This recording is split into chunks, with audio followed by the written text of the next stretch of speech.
This is Community Theater in Middletown, and this is Ed Strother talking with Gladys E. Hearns. The date is August 13th, 1985, and the time is about 8:15 in the evening. We are seated here at my dining room table at 1401 West Ashland. It's very pleasant because the air conditioner has been on for about 3 hours now. Outside, it's hot, sultry, dark, and full of thunder. Gladys, the first question I would ask, just to learn a little bit about you, is before you got involved with Muncie Civic Theatre, where did you grow up? I grew up. Or did you? Yeah, like Topsy, Superior, Wisconsin. That's a little town, what we call the Cork of Lake Superior, Duluth and Superior, the Twin Cities. And I was born of Swedish heritage, so I'm made of Swedish steel. So we know we're going with this conversation. Yeah. Mother and father are both from Sweden. Mother's from the Delslands, and father's from Niles, Sweden. And our name was Soderberg, the last name. And because the mail constantly got mixed up all the time, the father of my father said that they were going to change the name from Nelson. It was Nelson. And everybody was getting all their mail mixed up, so they changed it to Soderberg, which means like southern mountains, the fjords, the bergs, the borgs, and all that. I love it. And I love mountains. Those majestic, beautiful things that just sort of sit there all the time, just doing their own thing. How long did you live there? In Superior? Being born April 27th, 1927, at 7:20 in the morning. I was there until I was 17 years old, and then I left to come to Indiana here. Did you leave alone or Yes, with family? I do everything alone. And you came to Indiana at age 17. What part of Indiana? To Fairland, Indiana. Where is Fairland? Fairland is not too far out of Indianapolis, about the southeast. Did you have relatives there? No, I did not. My father was a railroad man, and he worked for the Northern Pacific Railroad. He was a car inspector. And they have a club for the children through their booklets, and they give all kinds of information and the awards or who was working where or why or presidents or what have you. And there was a pen pal held by a woman in Chicago, and she would have letters in there from all the children of the railroad men. And you could write to anybody. So naturally, to have a pen pal, I was writing to a lot of people. And I got hooked on to one boy by the name of Dallas Earl Bolander in Fairland, Indiana, whose father also worked at the railroad, and we got to be pen pals, thick and heavy. Well, I was on the verge of leaving Superior, Wisconsin. I remember that very well. And I was going to go make it big in the big time. And Indianapolis was, of course, a big town, just like Minneapolis or Chicago or what have you. And I had gone to Chicago. And when my father came to me, he says, do you want a round-trip ticket? And I says, no, I want a one-way ticket. And he got me my ticket, because we could get our tickets for nothing. And I took off for Chicago, and I was working there. This was 1944 now, mind you. Yeah. And was working there for a while in the LaSalle Hotel. I lived there, too, as a waitress. I've done many, many jobs all my life. I was even fixed, those sanitary seat covers for toilets and all that. I even boxed those suckers. I mean, I'm 17 years old, for God's sakes, and that's what I'm doing for, $17 a week. And then got to Indianapolis to come to visit, and I got to meet him. And as it was, being very young and very uneducated about anything, we just more or less talked ourselves into getting married, and we did. So we got married November 4th of 44, and 4 years passes very quickly on this conversation because of November 8th of 48, and we got a divorce. Very good friends, had 2 children, a boy, Dallas Earl Bolander Jr., who's a race car driver now, and Delana Erlin, who is an actress in her own right, who lives in Portland, Oregon right now. And the results of the 2 children who've grown up now, they're like 36 and 33, both going on 9 and 10. Time does pass. Well, I've worked with Delana. Oh, sure. So I know about that. But, at age 17, had you completed high school by this time? Well, no. I had not at all. I had already gone to school 13 years I was in the 3rd grade for 3 years. I have a complete records of everything I've ever done because I'm writing a book, so I've been getting information from a lot of people and a lot of letters that I've been writing out and getting answers back, and to find out the teachers' names, because some of those things go by you, too. Sure. And I was in the 3rd grade for 3 years, and to write that page for page for what you did at school and things like that, I wasn't too proud of myself. I really wasn't. I was incomplete on a lot of things and was basically arithmetic and things like that, but that's what held me back, was arithmetic in school. But there was so many other things I was so much better versed in because I was so more experienced, but I never got marks for those, except on my rear end because I was always sitting in the corner with a dunce cap on, and that's the truth. I was one of those kind of children who was left after school, cleaning the erasers and the board and being with the soap being in the mouth. Let's pick it up at 48. That is 1948. Mm-hmm. After divorce, what did you do? Well, it wasn't so much after that, because starting in 1944 is when I went into burlesque. All right. At the Fox Theatre in Indianapolis. From 44. Sure, 1944. The Fox Theatre. I've been there. Sure. I certainly hope so. Well? Well, I performed also in Chicago while I was there, too. I was at the Chicago Theatre, because I was a performer all my life. I had known nothing but that, and that's the only thing I ever wanted to do was to perform all of my life. But doing other jobs, too, which, of course, was the easiest then, as I'm speaking of now, where you only made about $6 a week, but you thought you were making $600. And done waitress work or anything I could do. Scrub floors. It didn't make any difference what I did. I could do it. And nothing was beneath me but dirt. When we think of burlesque, we normally think this is a pretty grungy kind of life.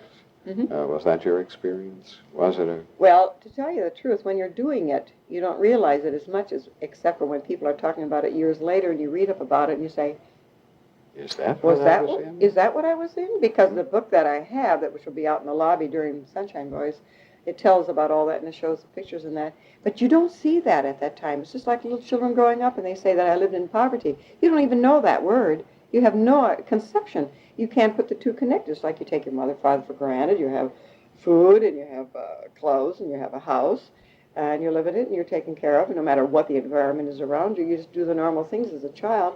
And then when you grow up and you find all these other things going on, and it isn't like until somebody says, you know, I grew up in poverty, we did this, we did that, so forth and so on. Because I had 2 older brothers and, of course, a younger sister. But I didn't know.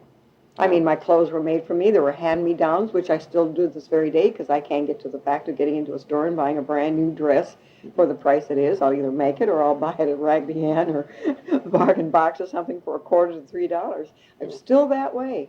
Well, if we go from Indianapolis to Chicago, what other cities have you performed in? Well, just knowing that I had Minneapolis so close, it was the Elvin Theater. You must understand, I was also in burlesque there, too, and the Fox Theater. But the Fox Theater was the first burlesque that I was in. That was called burlesque at that time because I'd played vaudeville houses and God knows how many other shows and that. It was different names for where you went. Smokers, you know, all the conventions, anything. Auditoriums, radio, my God, till it was coming out of my ears. Every performance you could possibly imagine, all through school, no matter where it was. I was with Corns of Poppin' in Duluth, KDAL, and performed with them every weekend out performing in different places, played at many dances. I played the accordion. I could play 10 different instruments, all self-taught. And played at many dances or many programs. I remember one time I was singing Silent Night one time. I couldn't figure out why the hell I picked that tune of all things. I think it was an elf convention or something. No, it wasn't. That was just the problem. All of a sudden it popped up and I played it and I thought I played very good. And sang very good. I wasn't even in my key.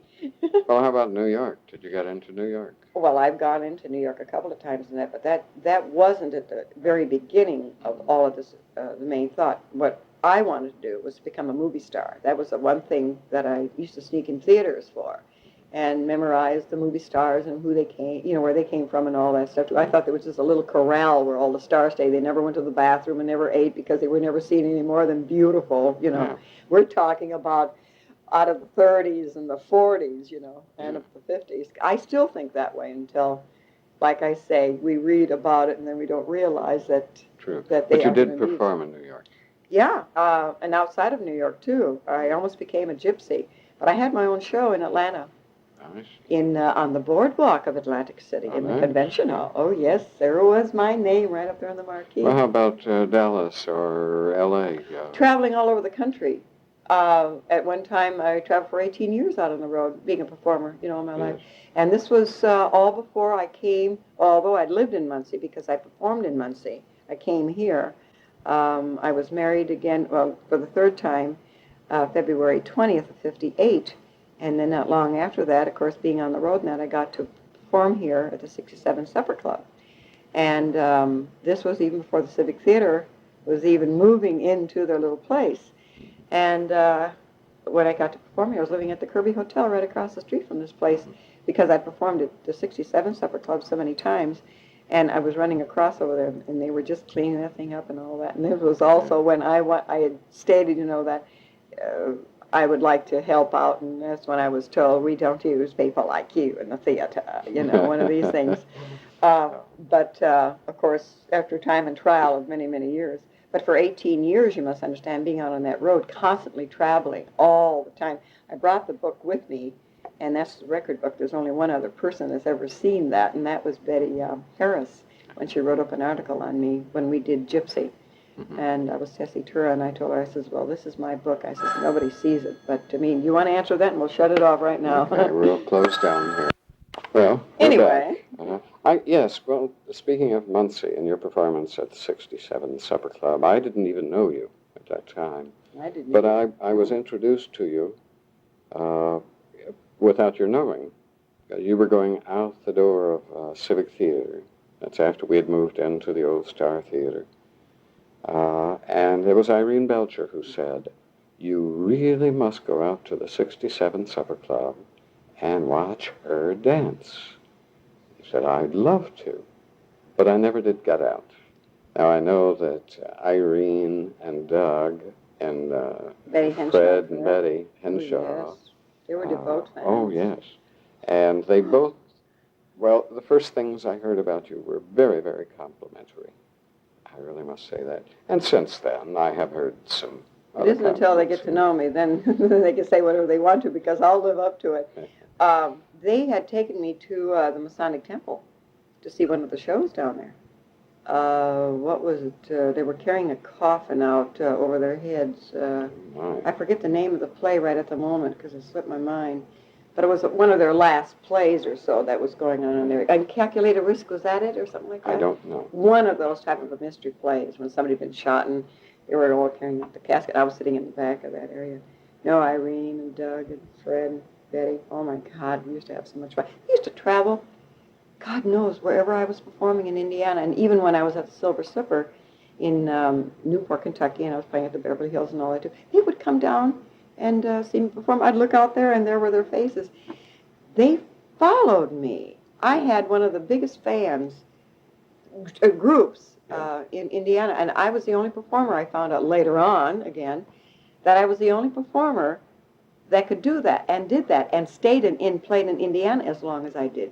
Most performers that came here played a week or something like that, and then they never played Indiana again. And I was the only one, and I would travel all over Indiana because it proves it.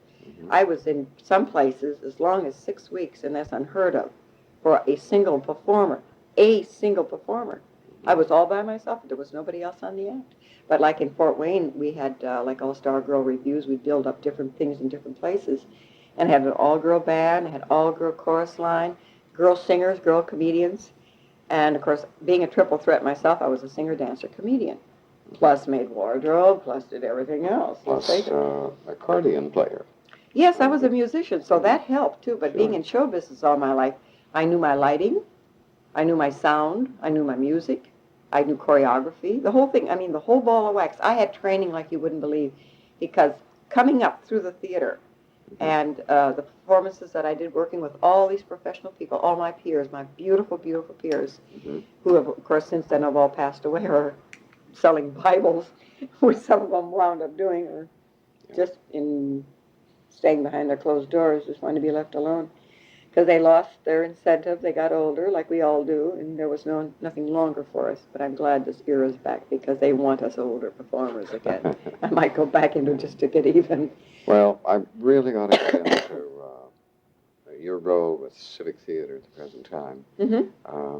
I first met you, I think, when I was working with Delana in the show Guest in the House. Mm-hmm. And we had 2 or 3 very nice conversations. But shortly after that, you appeared, and you were slated or billed as our costumer.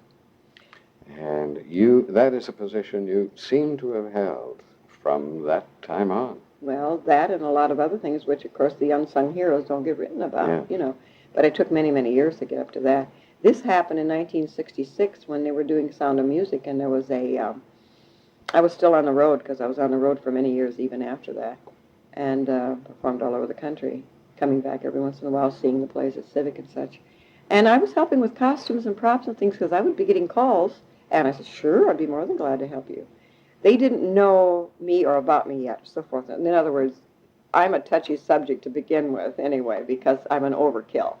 And I just knew my business, and I'm coming into an amateur theater with people who are just like grass. They're just all together, and they know their own little stories, their own business and that. And I was a total outsider that really wasn't needed or wanted because it scares people. I understand that perfectly. Everything.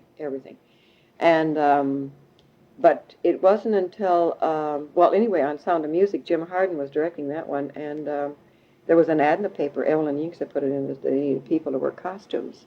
And I applied. I said, I'd like to do them. I already had a contract for 4 weeks. And for those 3 weeks, I did nothing but sit and sew, and I made 149 pieces of costuming for Sound of Music, which I still have to this very day, and been using every single year since then, and use it again when we did Sound of Music. It was a delight to see those back on stage again. There was another story in that with the girl growing up, having a child that was in the play, and then the daughter was in the play, too. That was Gretel and Mary Jane. Oh, yeah. Oh, yeah. She played a nun this time instead of Liesel. I said, would you like to try to get back into your costume again? You know how big she'd gotten. Mm-hmm. She keeps having children, and she says, I'm doing it for the Civic Theater. So she says, we need more boys. Well, that was your first costuming show. That was the first time costuming it, at least, but it wasn't full-time for many, many years after that, because it wasn't until they did a play called Gigi that I tried out for. And although I tried out for many, many plays prior to that, Call Me Madam, what was that, RSVP thing or whatever it was, just those initials, UC, UBTEL or whatever it is. Yeah, well, anyway, I had tried out for 5 different plays and didn't get in any of them. Tried out for Funny Girl, didn't get into that, nothing. I tried out for years down at Civic Theater to try to get into a play. And understand, outside of just being asked, do you have this or that, I wasn't making anything, you know. And then it wasn't until Gigi came along that I tried out, and there was only 7 people in the show, so they cast it that one night, and I fell off of my stool. I couldn't believe that they actually picked me. And I find out later, June Beattie come to me, and she says, the reason you got that part is because I'm leaving town. She says, that was my role, you know, one of these things. Right. I said, well, that's fine. Well, I did it, and it got a nice review. But in the meantime, I had the costumes and such, and I was making things, too. And Joyce Saunderson, whom I call Binky to this day, who is now a very dear friend of mine, but wasn't at that time, I had her make the Mamas, the black outfit.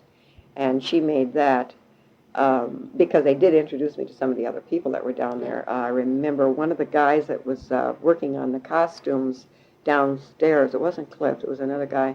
And he was the one that was running around getting the costumes out of stock and things like that for us. But I wore all my own and made my own, and got Aunt Alicia's costume and made Gigi's costume. And that was the first time I had the ball of wax in my hand, not only being in the theater. Now they knew that I was an actress, you know, got my feet wet.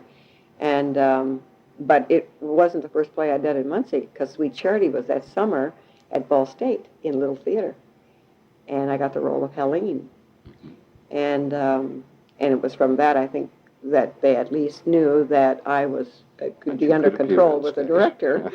Although they didn't know me. I am the most cooperative person, but because I am the way I was, and I was told this by Al Rent when he had cast some of his shows, and I said, well, Delana and I tried out. I says, why didn't you pick us? They went and drafted other people for the chorus. He says, Gladys, he says, there was no parts for you and your daughter. I says, we would have done chorus for you. He says, I didn't know that. You two are like major stars, your marquee stars. I says, no, Al, we don't have staritis. When you're in the theater, especially, of course, after all these years, I said, we don't have staritis. We'll work any place in the theater, sweeping the floor, selling tickets. It didn't make any difference. And Delana we're still this way to this very day, which I've been proving all these years. It doesn't make any difference what it is. If you are true to your form in the theater, you don't have staritis, because that door swings both ways. Don't ever come into a theater thinking, I will only try off with the smallpox, you know. Well, people do identify you now as costumer. Yeah, oh, definitely. And does that irritate you at all? Hell no. I've got an awful lot to learn, though, to really get a badge of honor on that. Well, you do have a badge of honor already. May I enumerate a couple of badges? I have talked with people who have said, well, we can be very, very proud of our wardrobe at Civic Theatre. That Gladys Hearn has really built up that wardrobe until it is now the finest in the state. And I think there's a great deal of truth in that. But a badge of honor, I think, also comes with the money that you have raised by that wardrobe. Now, I don't expect you to run around keeping it in your head how many dollars you have raised, but I've heard the figure in excess of $6,000 a year in a single year that you have earned. And that, for theater, is a tremendous amount of money. That's more than you earn producing plays. Yeah, well... So that it's been a... We're talking in an area, you know, that I believe so hard in the theater, and I knew they were having a lot of problems in a lot of areas, which of course they're still having, but I can't do anything about a lot of things now. True. But she was in bad repair. There were a lot of things that were just laying around. Nobody took interest in really cleaning up the place. It became a junkyard. I sat there for 7 years. See, I retired out of show business November 5th of 67. And I came right down to the theater and applied. I says, hey, I'd like to help any place I could. But I, in a way, to Doug Belcher, knowing me through the profession, gave me a key to the front door. And because I was down there so much and I had to go in and out, in and out, in and out, I had to call people, you know, to let me in and out. So he gave me a key. And I felt very proud. I said, my God, the key to the kingdom. And I felt very good about that because we all are birds. We nest. You know, after 3 days, we all nest. We find our own niches. And it seemed like I'd never left there since then, as much as there's been so much irritation. Many times I never felt like I wanted to ever step inside that theater again, but I did. I'm a winner never quits and a quitter never wins. Mm-hmm. And I was determined I was going to do it because time passes. Heal, you know, about the old time heals all wounds. Mm-hmm. Well, unfortunately, for me, it hasn't. So we're on a touchy subject because I can really get zingy right here and now and blow this whole thing. You mean I should change the subject? No, you don't have to change it because I know where to control myself. Because it started when we started bringing in paid technicians. Mm-hmm. I had been doing everything for nothing. Now things were being taken away from me for no reason at all and being turned into something else that didn't apply to the theater, only for them because they wanted to do it for themselves. So we were losing money. I felt so bad knowing I was working so hard on this end, mm-hmm. and I was going through a sieve because everything I was doing was for the theater. Every penny. I was spending my own money, not the theaters, because I wanted to build that sucker up. Mm-hmm. And I guess I wanted to prove to a lot of the people who didn't like me that I was worthy of some of the conversations that I'd heard over later on. And I got a tickle in my throat. And it came out in the wash years later that I was right, mm-hmm. which made up for a tremendous amount of crap. Yeah. But those people caused all those problems. By now had gone, mm-hmm. but they spent all that money, left all that damage, and it still hasn't been taken care of. And that's what hurts because we still have those paid employees. We still spend all that money, and I'm pushing it like hell on one end to help not only pay the lights and the water and their salaries, you know. Am I getting too sticky on my bank? No, I know. Well, it's the truth. You know what I'm talking about. Because they've been very lackadaisious in everything they've done, where they felt like, I don't feel like working today, and then take off, and I've been pushing 12 to 18 hours. Everybody knows that. Yeah. And I have talked with people who have said, well, if you go down to Civic, chances are the doors will be open, Gladys will be there. Yeah. And they figure, of course, that you are the caretaker as That well was as a the title I costumer. had at one time. I was the curator, and I loved it. That's what made me feel so good. In all the work I'd done, I had never gotten this little thing that says manager or curator or anything. It was just like costumes. But I took care of a tremendous amount of business that nobody even knew of the work I had done down there. Either 6 o'clock in the morning I was there or until 3 o'clock in the morning, working alone. And very few times, at times, when I get people in there, I wrote everything down constantly. They always said it to me years ago, write it down, get it in writing. Right. Well, something that's been added, you spoke of things being taken away, but something that has been added will be coming up this next year when you'll be a director, and you'll be directing the Sunshine Boys. You know what it's like to wait 18 years? You must understand. This problem I'm saying is still hanging over me. Right. It's still around. I'm very lucky to have one person whom I just happened to mention when they walked out of the building. It was Nancy Carlson, whom I adore, and Nancy Carlson, Nancy Etchison, my three Nancys, have all backed me up when the tunnel got the darkest. And I waited all those years, although I came in with qualifications of not only being a playwright, but being a director, because I've directed many plays all of this time and done other things for other people, but never down to theater. And I'd had my name down so much. I was discriminated against so much. It got to be to the point I says, you're never going to hear those words out of my mouth again, because you'll never get me to direct. So I decided, my husband and I both decided, he says, we've been pushing it so much and helping them so much, let's take a little time for ourselves. So for 5 years, we did nothing but travel, although I took care of all the shows and all the plays and the costuming and everybody else, because I do about 100 productions a year, other colleges, other schools, and I with the rentals. Never neglected a soul. I don't care if it was one little child who walked in and just needed something, I was there. And nothing happened in the times I was gone, and I felt real good about it because I believe in seeing to it that everybody who works around you knows exactly what's going on. So if anything goes wrong, there's nobody standing there with their nose, finger up their nose, wrong end, and saying, I don't know, or so-and-so takes care of it, or unless somebody's standing there bleeding and they don't know where the Band-Aids are. That's just mild, but that covers a whole ball of wax there.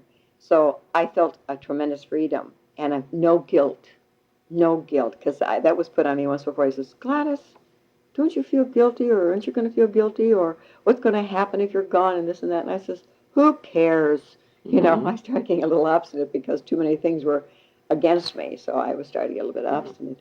But it wasn't until when they had picked out the different plays for this year, and it wasn't that season that I had heard just before that. And when Nancy Carlson came out of the theater and they had just had the meeting, and she said, blah, blah, this, blah, blah, this, in Sunshine Boys, and I just said, because we were in rehearsal for another show, and I just said it in passing, I says, that's my kind of a show. I should be directing it. And that's all I said, and just forgot about it completely, totally, because people always ask me, why aren't you directing? Because they couldn't believe I was never directing down there. Never. And I told them the reason why I wasn't, too. Oh, if you want me to, I'll say it. I won't. And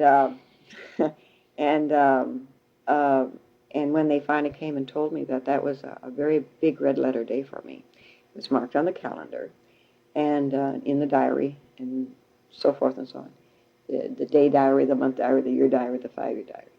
And I started working from that day one on Sunshine Boys, and I hope it comes out for what I have, because I worked with these type of people, and I felt that slavery. And I lived in those kind of places that it states in the book of where he lived. He lived in a big 5-room suite at one time. Now they've been all cut down into one little tiny apartment, and that's what we're going to try to build on that stage. Do you have visions of what the set should look like? Yes, I already talked to Steve. We had a production meeting, and he loved the ideas I had, and we even elongated on it more. And he's tap dancing just like I am too, because we're going to come up with something different than what they have in the back of the books and everything like that.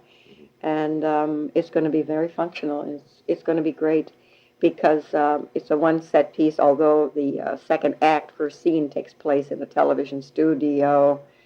The set is going to become part of the television set, because we're gonna make it out of Dolly, and he loved the idea.